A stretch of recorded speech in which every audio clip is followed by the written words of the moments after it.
வணக்கம். இப்பதிவினை முதல் தடவை பார்ப்பவர்கள் அல்லது ஏற்கனவே பார்க்க தவறியவர்கள் சப்ஸ்கிரைப் பண்ணி பார்க்கும்படி தயவுடன் கேட்டுக்கொள்கிறேன். உயர்ந்த பண்பு எது? மற்றவன் குணம் எப்படி இருக்கிறது என்று ஆராய்வதை விட உன் குணம் எப்படி இருக்கிறது என்று பார். அதுவே உயர்ந்த பண்பு. தேங்காய் உடைத்ததும் வெண்மையான பருப்பு தெரியும், மனதை சுத்தமாக வைத்துக்கொள் என்பதே தேங்காய் உடைப்பதின் தத்துவம். குளிக்காவிட்டால் நஷ்டம் நமக்குத்தான், தண்ணீருக்கல்ல. அதுபோல கடவுளை நினைக்காவிட்டால் நஷ்டம் நமக்குத்தான், கடவுளுக்கல்ல. எந்த வேளையும் கடவுளை நினைக்க வேண்டும்.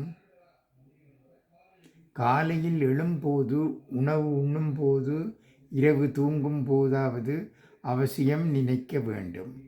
ஒரு விதை பலவாக பெருகுவது போல நல்வினையோ தீவினையோ நம்மிடம் ஒன்றுக்கு பலவாக வந்து சேரும். அதனால் நாம் செய்யும் செயல்கள் தூயனவாக அமைவது நல்லது. நாம் கடவுளின் சன்னதியில் உலகத்தில் தான் வாழ்கிறோம்.